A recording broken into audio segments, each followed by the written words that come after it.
4, 3, 2, 1.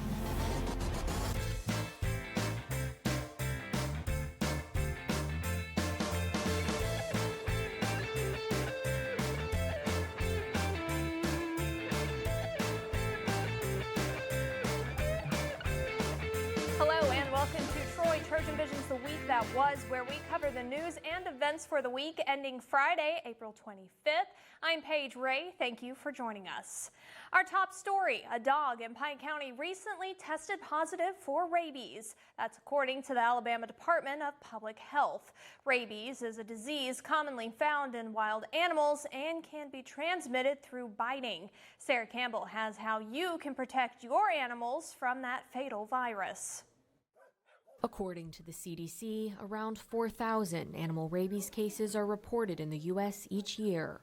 Earlier this month, a bulldog in Pike County tested positive for rabies. The dog owner had contacted animal control and they had gone out and the dog may have been acting aggressively. While the Alabama Department of Public Health is still working to identify the strain, Jones says the most likely cause was through an animal bite. Most likely this will have come from a rabid raccoon, and Troy is in the area that we consider to be endemic for rabies. The infected saliva has the virus in it. It really infects the next animal by getting under the skin. Jones says the virus is 100% fatal.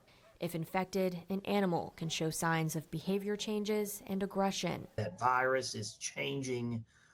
It's infecting, it's working its way from, say, for example, where the animal was bitten to the central nervous system and then ultimately to the brain. And then that's what's causing these mentation changes. In order to avoid the spread of the disease, the ADPH urges all residents in the area to keep their animals current with rabies vaccinations. Other precautions include avoiding direct contact with wild or stray animals and reporting any animal bites or exposure. You need to vaccinate your animals. Anytime anybody is bitten or scratched, you need to go see your doctor. Then we as a health department will make a determination of, okay, well, can we protect you or do you need post-exposure treatment? The ADPH and Animal Control is now monitoring several other dogs that live around the residence for any signs of rabies. Sarah Campbell, Troy, TrojanVision News. According to Alabama law, all dogs, cats, and ferrets 12 weeks and older are required to be kept up to date with that rabies vaccination. Highway 231 through Troy is going through some big changes. They're part of a project by the Alabama Department of Transportation. That project, which was announced back in August of 2024, aims to make entering your favorite business a whole lot safer. Reporter Will Eldridge is roadside with that story. Previously, Highway 231 left drivers navigating roads with little to no separation between north and southbound traffic. Right now, an ongoing project is working to make that busy road safer. Now we had an abundance of traffic accidents, and they felt like this would help alleviate that. According to the Alabama Department of Transportation, new medians are being added in order to prevent drivers from making dangerous turns. Limiting those left turn movements reduces the number of potential conflict points, which more often lead to significant injuries and fatalities. One downfall on the project: drivers will have to endure construction during the day and night. Drivers can expect to see concrete islands being constructed in the medians during the day and paving at night, and there will continue to be periodic lane closures throughout the project. Construction on the medians on Highway 231 through Troy has begun, but the number one question on drivers' mind is, when will it be over? So the project remains to be on track to be completed this summer. As crews continue working, AlDOT urges drivers to follow the posted speed limit, don't drive distracted, and maintain a safe travel distance. Will Eldridge, Troy, TrojanVision News. That construction is expected to stretch from the intersection of the Elba Highway and US 231 all the way down to Makata near Walmart. Back on campus, it's featured in many commercials, photos, and other promotional elements, but for months it's been out of commission. We're talking about the fountain on Troy's main quad. Reporter Samuel Weatherford has what happened to that fountain and how long it will be until it's restored. Troy University often boasts that it is Alabama's most beautiful campus. One of the university's well-known icons is its water fountain that sits in the middle of the campus main quad. We do have a really nice campus. It'd be nicer with the fountain working. But for the past several months, Troy's water fountain has been turned off. Many students tell TrojanVision the fountain is a source of pride and tradition. The water fountain is crucial. As one of our senior traditions at Troy University, our seniors, after they graduate, they jump in the water fountain. That's kind of like a celebration of success. So I feel like it's crucial. Without the water fountain, we can't continue our tradition. All the people who are graduating, they probably want to take photos in front of there, especially like if it's working. Otherwise, they got to go find somewhere else around campus. TrojanVision reached out to the Troy physical plant to find out why the fountain has been inactive. Last summer, we had some really heavy rains, really in a short period of time.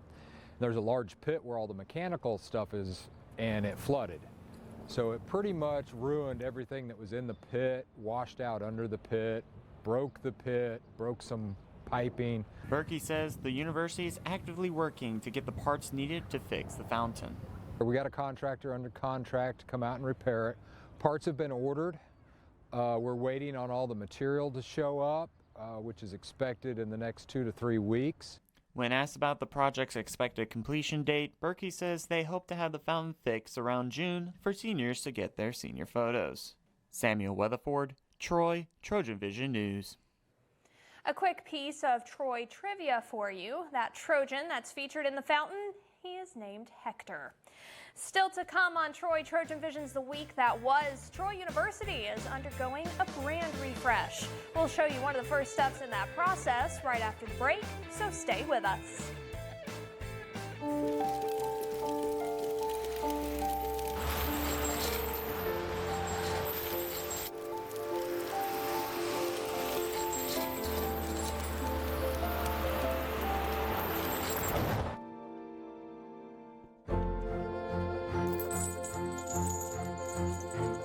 Did you know dragging chains can spark a wildfire? Only you can prevent wildfires.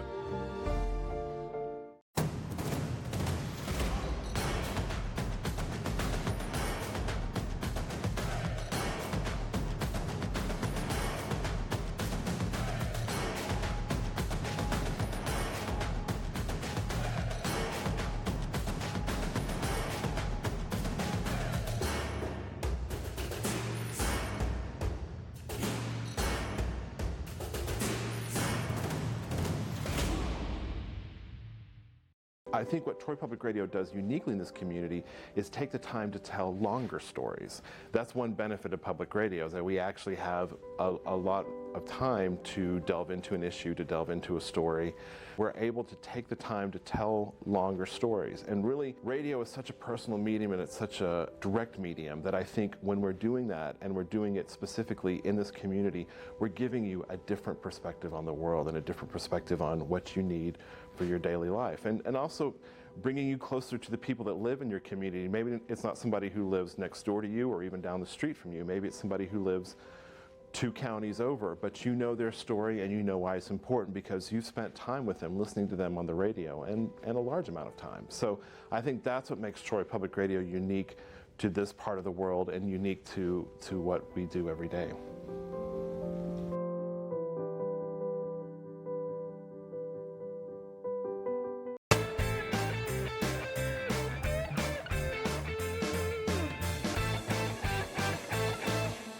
Welcome back. Troy University is currently undergoing a brand refresh. One of the first stages of that process is a partnership with Carnegie, a higher education marketing and enrollment strategies firm.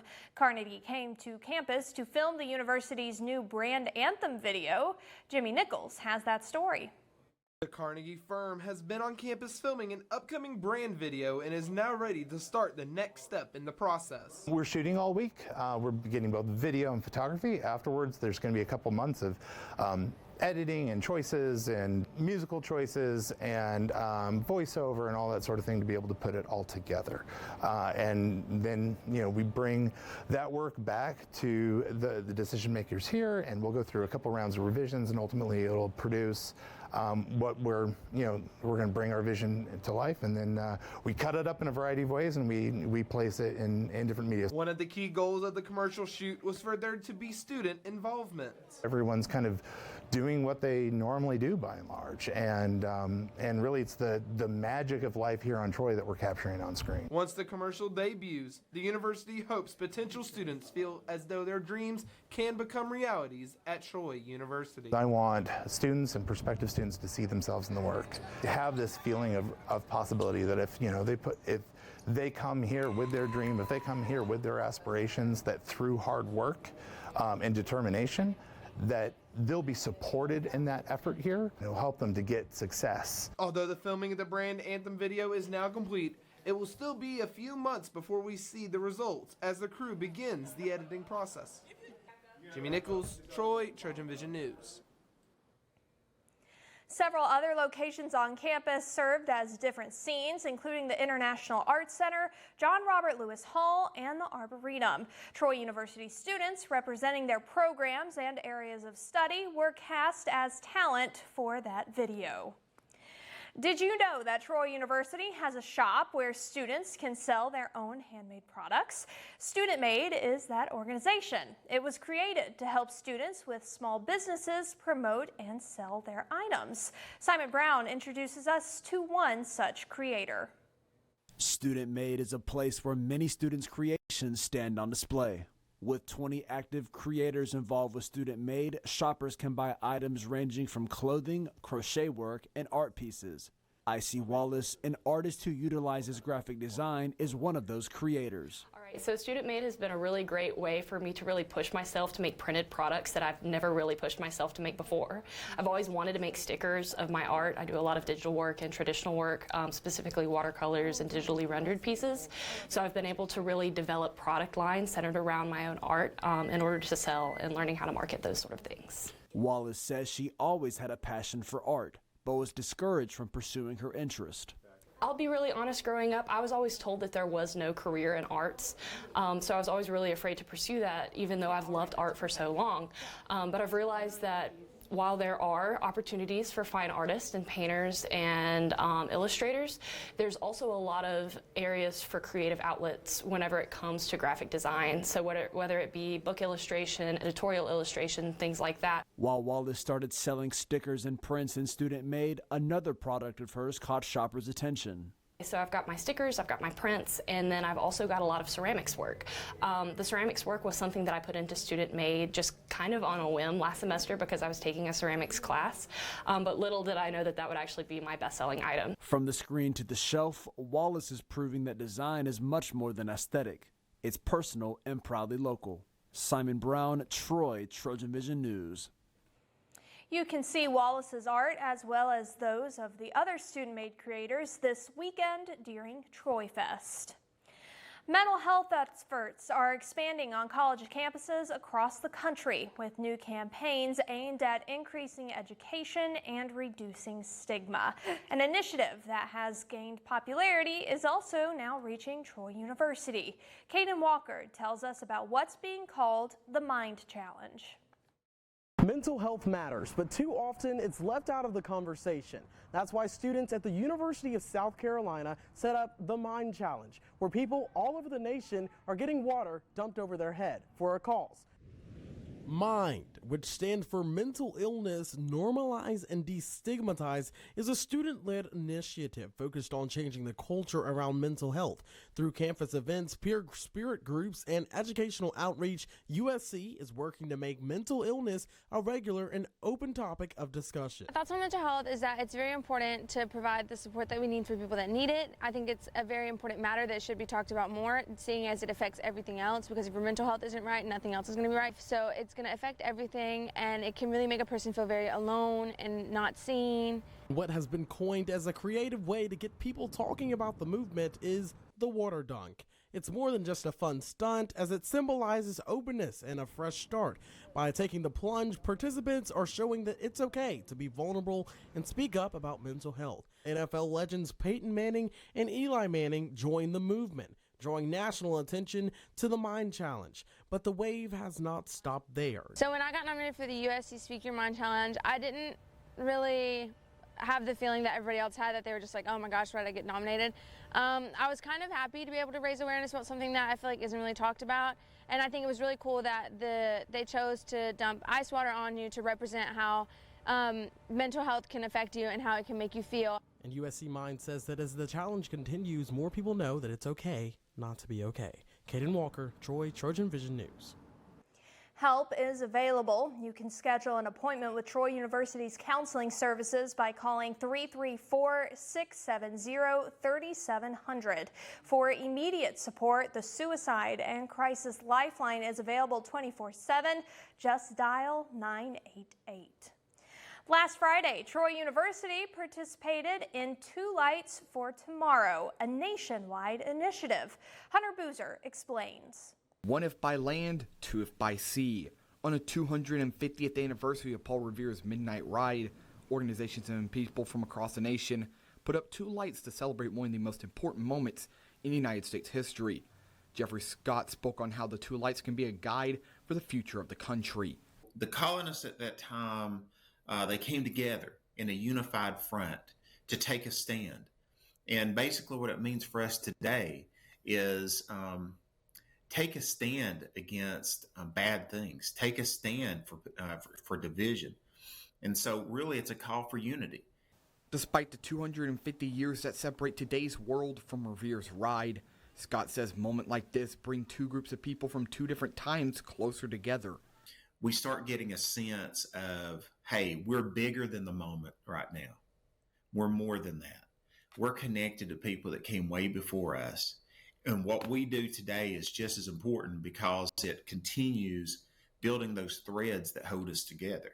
In a time where division can be frequently found among the nation, many historians hope something as simple as two lanterns can shine a unifying light in the darkness. Hunter Boozer, Troy, TrojanVision News.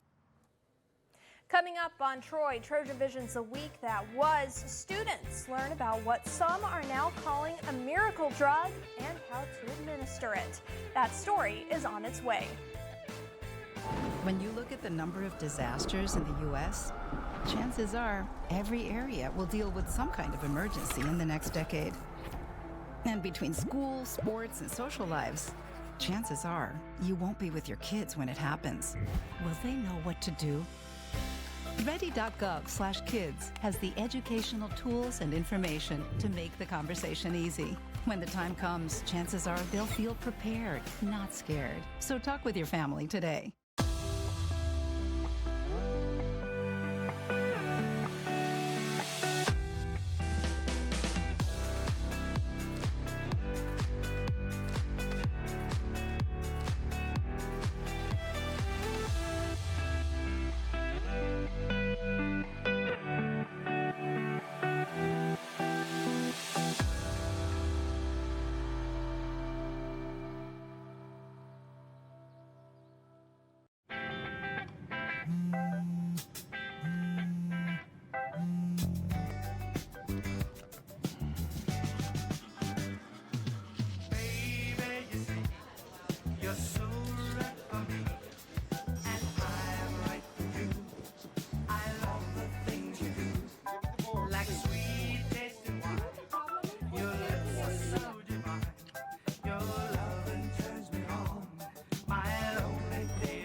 Here you go. Thank you. Thank you.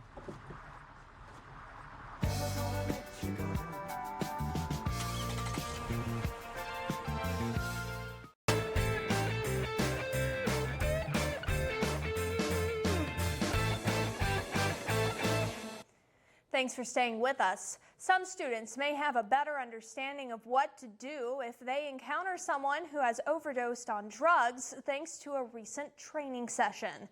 Trojan Outreach peer educators, along with SpectraCare and people engaged in recovery representatives, spent earlier afternoons teaching students about Narcan and urging them to prevent opioid abuse. Students could pick up free boxes of Narcan nasal spray, which acts as a non-mouth-to-mouth CPR. Representatives say that Narcan combined with knowledge can not only prevent substance misuse, but also save lives. Especially being on campus, we don't know what's on campus no more, and it's a scary thought to talk about. I get that, but the thing about it, it's got to be discussed sooner or later. This is to help save lives, to help save the lives of those who have addiction problems, but even for those that don't have addiction problems, because we no longer know who's going to be getting a hold of fentanyl, because we do have an opioid crisis going on throughout the South right now. According to Riley, Peer has distributed over 3,000 boxes of Narcan over the past year. It visits colleges, prisons, and hospitals. Earlier this week, the Office of Career Services hosted a workshop for students looking for their next step after graduation. That workshop covered a variety of different options that included postgraduate things like graduate school. Speakers at the workshop touched on topics like the importance of networking in the job market and graduate programs that Troy offers. Arminda McKee, Director of Career Services, explains what students need to do moving forward. The biggest advice I would give to students would be to take a look at the path that they want to go down, the career that they aspire to have in life. Take a look at the job requirements, any type of skills that they need in order to get to that level, and then think about their education. If they need higher education to get there, see what their options are there. That workshop included students ranging from sophomore to senior level. Troy University often travels the world through study abroad programs, but Wednesday, Troy students didn't even have to leave campus to travel. John Robert Lewis Hall was full of culturally diverse display tables put together by some of Troy's senior management students. It was the program's annual international trade show, with the focus this year being on South America. Ty Davidson has more. Troy University often refers to itself as Alabama's International University and boasts about its diverse curriculums and student body. Wednesday's International Trade Show was a display of that mantra's importance to the management program, and one that particularly impressed Associate Professor Dr. Clint Relier. It seems like every year they exceed them. They go above and beyond because they talk to the students who did it last year and they figure out how they're going to do it. The trade show saw students dressed up in culturally appropriate garb, tables filled with facts and information about their country, and even food and drinks for visitors to try. But for Relier, the event is more than just a fun cultural exposure. It's an opportunity for his students to learn the importance of broadening their horizons. This is another way for them to understand things that are different than what they're used to, because they learn all about the culture, the economy, and that kind of stuff. They act like trade representatives for the particular countries that they were assigned. And so they have to learn everything about it. Creating the displays was no simple task, though. As one student explained, it was a long, in-depth process. I know our group, we met like once a week, throwing ideas off, trying to raise money to buy certain things, doing the research, first and foremost. It's been a semester-long process. That's not something we just threw up in like 12 hours. It took a little bit of time, especially waiting on Amazon. The costumes barely got here in time. Judges graded students on their cultural details, creativity, and ability to sell their country.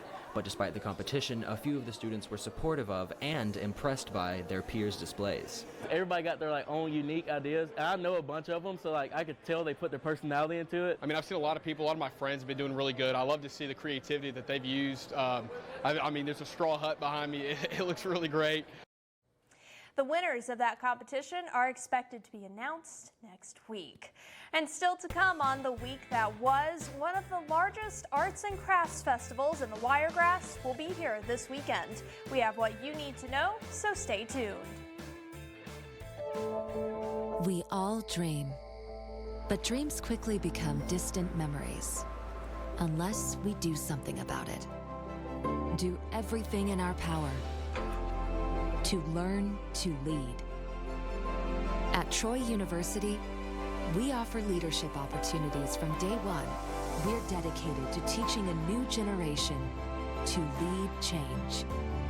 Do you have what it takes to change the world?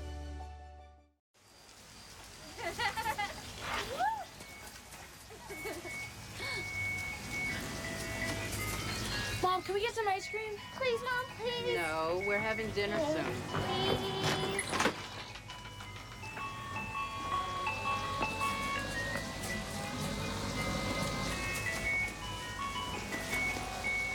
You don't have to be perfect to be a perfect parent. There are thousands of children in foster care who will take you just as you are.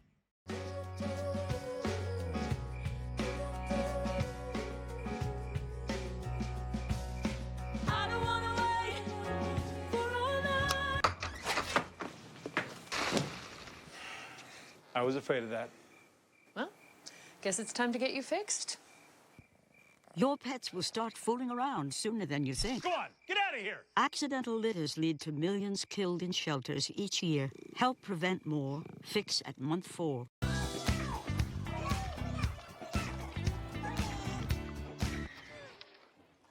Looks like it's done.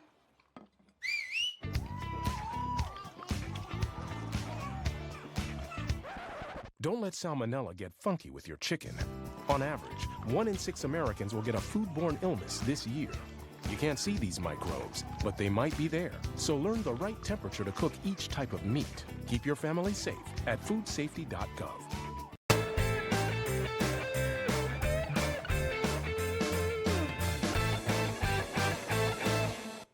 An arts and crafts festival dedicated to celebrating local artists is coming to Troy this weekend.